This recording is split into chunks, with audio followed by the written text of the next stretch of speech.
Welcome back. Well, it is the eve of Remembrance Day, and on tonight's Get Psyched with Dr. Janine, we discuss how war has impacted the field of clinical psychology. Joining us live this evening, Dr. Janine Hubbard, thanks so much for being here. Thanks, Jody. So when we think about psychology and war, tough on the surface to make a connection, but there very much is one. How did the first two world wars influence the profession of psychology? Well, we're all familiar with the idea that the veterans from the First World War came home with what we then termed shell shock.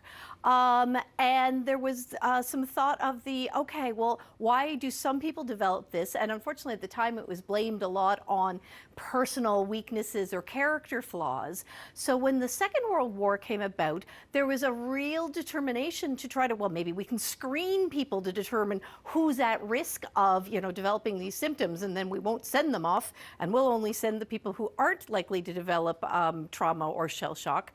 And what we discovered is everyone is vulnerable.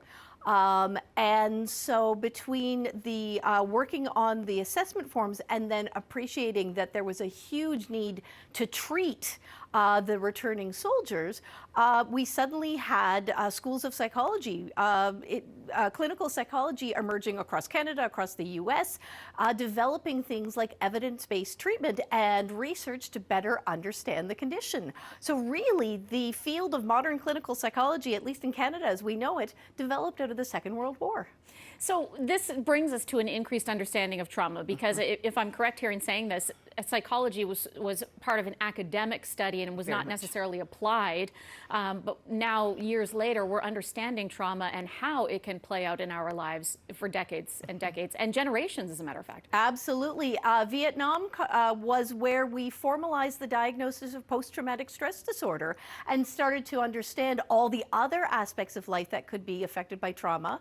And in more recent warfare, things like Afghanistan, a number of the other global conflicts, what we've come to realize is you no longer need to just experience a trauma. It could be someone who their job or their profession puts them at risk of experiencing threat.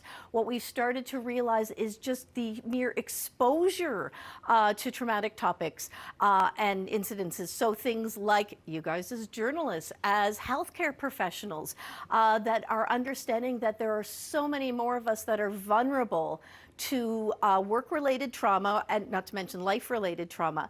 And it's also helped us to develop, from the research side, evidence-based treatments that specifically address and understand the effects of trauma.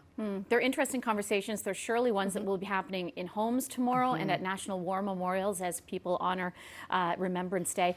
Dr. Janine Hubbard, thanks so much for being our guest in this interesting topic this evening. Thank you, and special thank you to all of our veterans and those who have served and are serving, and remembering how much we appreciate it.